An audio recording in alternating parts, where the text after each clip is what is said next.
Et yo tout le monde, c'est Hiro, on se retrouve aujourd'hui pour une nouvelle vidéo où je vous donnerai mon avis concernant les animés de cette saison. J'avais déjà fait une vidéo du même type il y a plusieurs mois, j'en avais pas refait parce que ça plaisait pas forcément mais j'ai décidé d'en refaire au cas où les avis auraient changé et surtout parce que je manque de thème par rapport à mes vidéos. N'hésitez pas à me proposer en commentaire un thème de vidéo que je pourrais faire, toujours en rapport avec les animés, mangas, ce serait vraiment génial. Il est probable que la vidéo contienne du spoil dans les œuvres dont je parlerai, donc faites attention, si je parle d'une œuvre que vous n'avez pas vue et que vous comptez regarder, n'hésitez pas à passer, c'est mieux pour vous. Comme d'habitude, si mes vidéos te plaisent, n'hésite pas à liker, commenter, partager et à t'abonner, ça me ferait plaisir et ça m'aiderait beaucoup. Sur ce, commençons.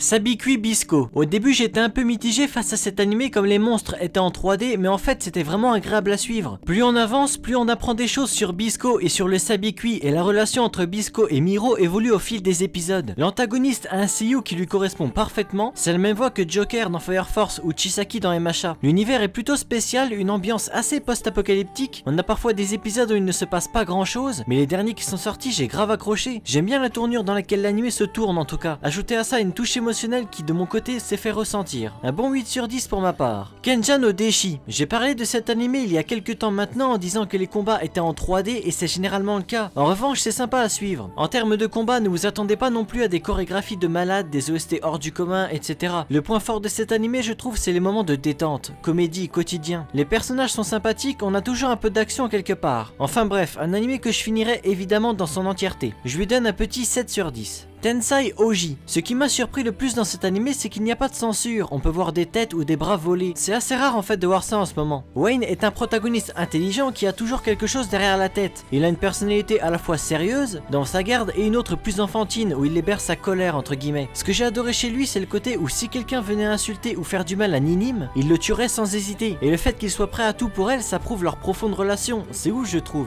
Je mets un petit 8 sur 10 pour cet animé. Koloshiai. C'est dingue comment cet animé est prenant. Je veux dire, dès le premier épisode, les mystères se succèdent. Qui est vraiment Château et encore plus qui est Song Ryang-A, qui a un de ses charismes. De toute façon, tous les persos qui ont les yeux fermés sont forcément incroyables et ont toujours un flow de dingue. À l'heure où j'écris la vidéo, il reste 2-3 épisodes, donc je sais pas encore comment ils se connaissent, j'ai juste trop hâte. Le fait qu'ils collaborent sans pour autant se faire confiance, ça me fait adorer cette perspective et visiblement Ryang-A serait prêt à tout pour Château et ça me donne trop envie de connaître la fin de l'histoire. Un petit truc, c'est qu'il y a un personnage qui m'énerve. Genre, je sais pas, la voix qu'ils lui ont mise, mais je la trouve insupportable. Genre le mec qui travaille au bureau avec Château. Et s'il vous plaît, donnez-moi la raison pour laquelle cet homme n'a pas de bouche. Je vous jure, ça n'a aucun sens. En fait, ce personnage, c'est un gag, je vois que ça. En tout cas, je donne à l'anime un bon 9 sur 10. Orient, l'épisode 1 m'avait hype et les épisodes d'après, ça a redescendu, dans mon estime. En revanche, les 2-3 derniers épisodes, l'hype est remonté. J'avoue que ça commence à me plaire, la tournure que prend l'anime. Niveau animation, c'est pas trop ça. Ceux qui regardent l'anime ont dû s'en apercevoir, mais après, c'est pas ce qui va me faire drop. J'aurais adoré si Musashi avait rejoint l'antagoniste quand il lui a fait la proposition, ça aurait pris une tournure incroyable, mais c'était finalement pas le cas. Je mets un petit 7 sur 10 pour l'animé. Lidale no Daichi Nite, l'un des animés les plus chill et sympathiques de cette saison. Un très bon mélange de comédie et d'action avec des chara-design plutôt mignons. J'ai beaucoup aimé le concept de famille dans le jeu, le fait que Kaina ait des enfants, des arrière-petits-enfants, etc. Je trouve que ça rajoute de la douceur dans l'animé. Le fait qu'il y ait aussi d'autres joueurs dans ce monde, c'est aussi génial. D'habitude quand ça arrive, tu peux le dire à personne, sinon on te prendrait pour un fou. Mais là, le fait de pouvoir partager l'info entre joueurs et réfléchir à comment c'est arrivé, c'est vraiment cool. L'animé mérite un bon 8 sur 10. Kue, un animé plutôt instructif dans le sens où on en apprend pas mal sur le métier de seiyuu, le fonctionnement du studio, le matériel utilisé, le rôle du mangaka par rapport au seiyuu, etc.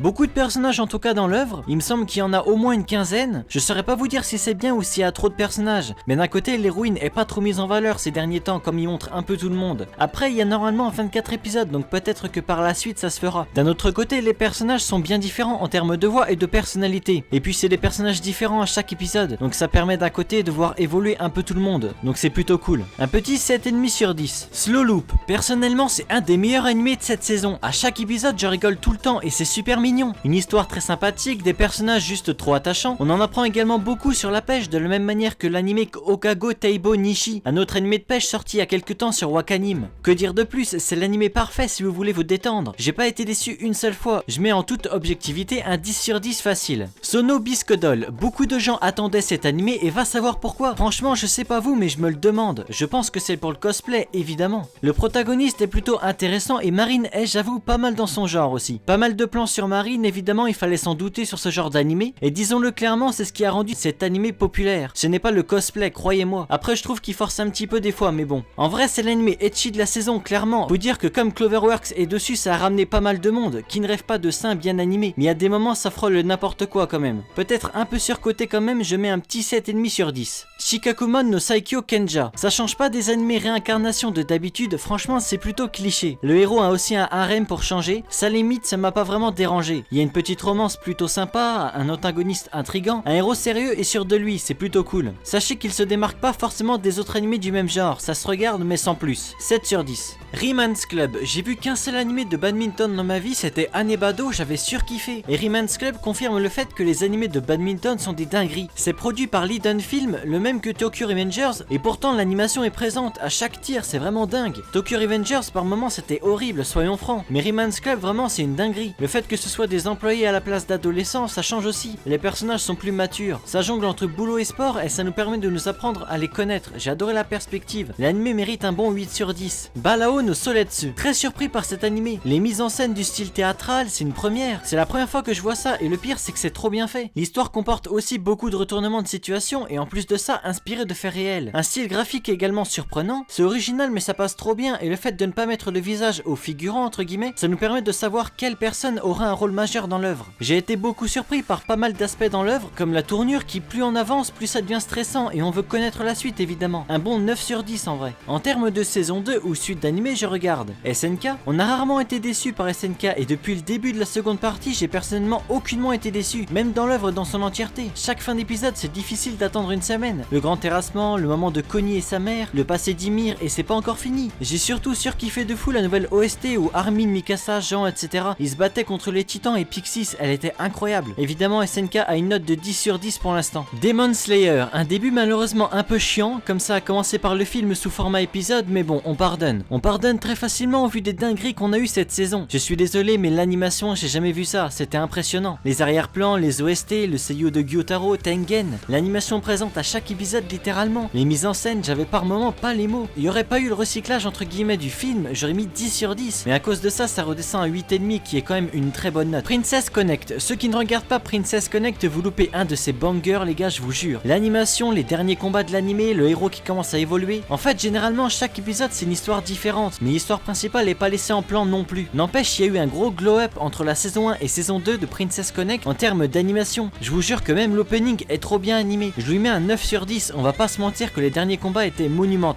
Alifuleta, une des suites que j'attendais le plus, surtout pour la personnalité et le flow du personnage, qui n'a aucune compassion envers ses camarades de classe. Contrairement à la saison 1, l'animation a passé un niveau, on sent quand même la différence. Hajime et sa bande, toujours fidèles à eux-mêmes, un plaisir de les retrouver. J'aime toujours autant le parallèle entre sa classe et Hajime, surtout que la saison 2 est, je trouve, quand même plus sombre. Il y a de la traîtrise, des gens manipulés, des morts. Un début, je dirais pas lent, mais qui manquait peut-être un peu d'action. Outre ça, c'était sympa. C'est une très bonne adaptation. 8 sur 10. Vanitas no Carte. Déjà que j'ai adoré la saison 1 pour sa vibe parisienne, la saison 2 était tout aussi incroyable. Déjà l'opening, on va pas se mentir, il est fou, un de mes préférés de cette saison. Une saison 2 plus sombre également avec l'intrigue qui tournait autour de Chloé et de la bête. Bones a su dans les moments où il fallait nous transmettre les émotions de certaines scènes, comme au moment où Jean-Jacques refuse de voir Chloé mourir parce que celui-ci a besoin d'elle. C'était vraiment une scène touchante. Et l'évolution des sentiments de Vanitas et Jeanne est quelque chose dont je m'attendais pas, mais qui j'espère se concrétisera à l'avenir. 9 sur 10. Genjitsu Shogi, un animé connu pour ses épisodes entiers de discussion, mais d'un côté pas inutile. Mais sans ça, ce serait compliqué de comprendre. En revanche, il est vrai que par moments c'est chiant. L'animé manque malheureusement d'action. Je suppose que beaucoup ont dû drop cet animé à cause de ça. Après, il y a des épisodes plutôt sympas avec la scientifique par exemple. Ça permet d'introduire un nouveau personnage. L'épisode 22 était aussi très cool avec un changement d'ambiance où le garçon apprenait à ses élèves entre guillemets, parce que si je dis le mot, j'ai peur de me faire supprimer ma vidéo. Mais je trouvais ça touchant de pas les laisser en plan et de tout faire qu'ils soient ensemble en famille et pas à la merci de tous. Mais c'est vrai que le point faible de l'animé c'est le manque d'action et que parler politique à chaque épisode risque pas de plaire à tout le monde. Enfin bref, en soi l'ensemble était agréable à suivre, je lui mettrai un 7 sur 10. Bon et bien voilà, nous arrivons à la fin de la vidéo, j'espère qu'elle vous aura plu. Je risque de refaire des vidéos du même type pour chaque saison d'animé, ça pourrait finalement être sympa comme ça change un peu des présentations d'animé de d'habitude. N'hésitez pas à me dire ce que vous en pensez et comment améliorer ce type de vidéo. Si vous avez une suggestion, n'hésitez pas à m'en faire part, je prends en compte tous les commentaires. Sur ce, n'hésite pas à liker, commenter, partager et à t'abonner, ça me ferait plaisir et ça m'aiderait beaucoup. Et moi je te dis à plus pour une prochaine vidéo.